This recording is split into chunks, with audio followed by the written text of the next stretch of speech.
Hello and welcome back to Tom Marshall Media Podcast. Today we are going to look at Bob Dylan story, A Complete Unknown. Let's get into it. Okay, so welcome to today's review of A Complete Unknown. The film is directed by James Mangold, who you may remember. He did the biopic Walk the Line, the Johnny Cash story. So he's back again doing what he does best. We can ignore Indiana Jones film that he did. This he's really good at. He also directed Logan, which is pretty good as well. So he's definitely got some good credentials there, which is good. It stars Timothee Chalamet, or Mr. T. Shams, as I like to call him, Monica Barbero, Edward Norton, and Elle Fanning. So good cast. So yeah, very, very good cast. The film centres around folk singer Bob Dylan from 1961 to 1965, about him paving the way for folk music and activism through his songs and his writing, forging relationships with other musicians of the time, people like Joan Baez and Johnny Cash. He first arrives in New York in 1961 as a young 19-year-old, nothing but himself and his guitar, in the hopes of meeting his hero Woody Guthrie, who was also a folk singer, who was hospitalized and suffering a terrible illness. And there he meets Pete Seeger, that is Ed Norton's character, another folk musician. Dylan plays a song to them, and Pete Seeger takes Bob Dylan, Timothee Chalamet, under his wing. Together, they spread the gospel that is folk music. However, Dylan changes his tune and ditches the acoustic guitar for an electric guitar, and trouble ensues. During that time, he develops a difficult relationship with Sylvie Russo, that is Elle Fanning's character, and together they thrive, but soon turns upside down where Bob Dylan is introduced to Joan Baez, that is Monica Barbero's character, and it becomes a bit of a love triangle between the three of them. Dylan is a bit of an asshole in the film. The bigger and more successful he becomes, his mental state changes to the point where his look and his voice change. Wearing sunglasses and having curly black hair, making some questionable style choices, may have been cool at the time, but probably not. And also his demeanor changes the more successful he gets. The film speaks to the period of the time, at the height of the Cold War and the very threat of nuclear war, coming close to reality, sending the people into a frenzy. With all the exterior noise that was going on in the world, music was always there and spoke to a generation of people, and Bob Dylan was a part of that cultural change. And this is what this film is about, during 1961 and 1965, and that time of change. The film is good. They really capture that time quite well. The singing is actually pretty amazing, especially when Dylan and Baez harmonise. You can definitely tell that they sang the songs live right there on the set on the day of filming. I heard that T. Shams had basically had 5 years to learn and play the songs, and it definitely shows in this film. The only problem I have with this film is that it's playing it safe. It's formulated and structured, just like every other biopic that has come out in recent years. My favourite in recent years is Tick Tick Boom, from Netflix, as afterwards I felt like I wanted to learn and write a musical, which I failed miserably at. This may be a bit controversial, but I'm going to go with it.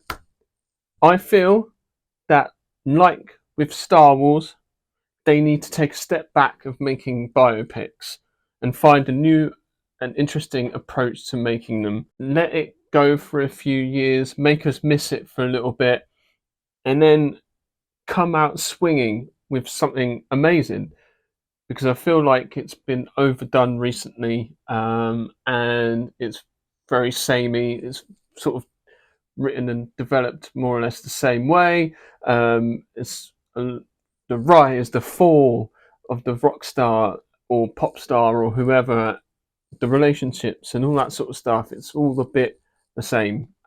So I think they've been successful. Don't get me wrong, but something needs to change. It used to be biopics were few and far between. Now there seems to be one every week. Stop making them for a little while, like with Star Wars, and sort of make us miss it a little bit and then come back to it. It's not that the film isn't amazing. I actually really like the transition it makes from 1964 to 1965.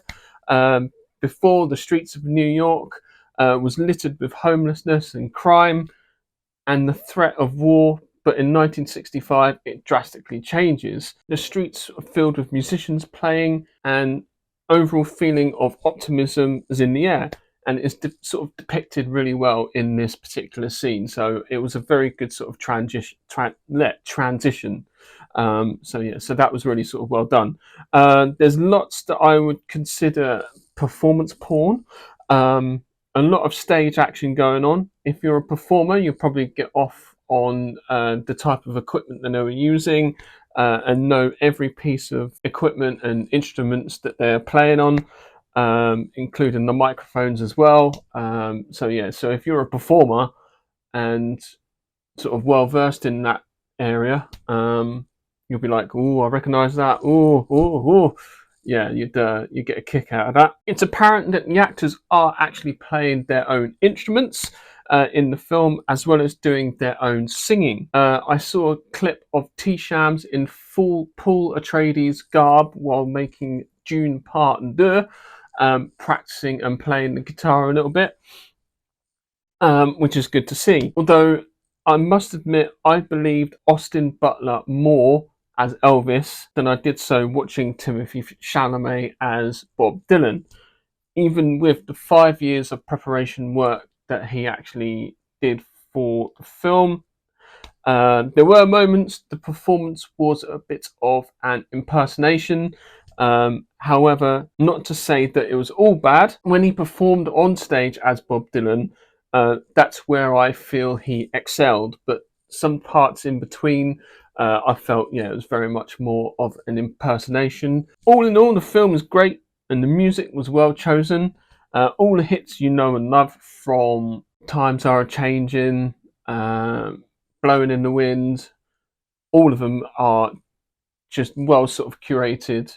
Done really well with that. I was engaged all the way through. It's 2 hours and 21 minutes running time. At no point did I yawn or shift in my seat, and my eyes didn't grow heavy as time went on.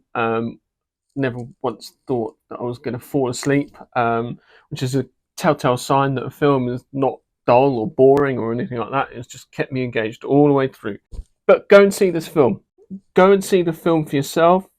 And if you know Bob Dylan, you'll enjoy it.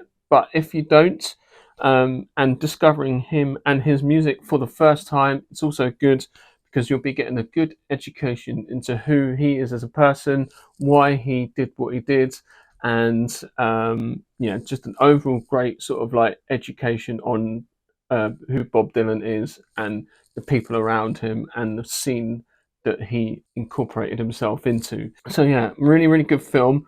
Definitely go check it out in the cinemas, because the performances are very, very good. The singing, you could tell, like I said, they've really sort of worked hard on it. And so just for that alone, it's worth the price of admission for sure. I found myself tapping my foot to the beat of the music and just really sort of getting into it. And so go check it out. Definitely well worth your time. Performances are great across the board, so check it out. I hope you enjoy it. Let me know what you think in the comments and chat, and hopefully have a difference of opinion about it, and maybe discover his music, discovering it for the first time through this film. Bob Dylan, what you would call a cultural icon. As always, please like and subscribe to my video, and I shall see you in the next review.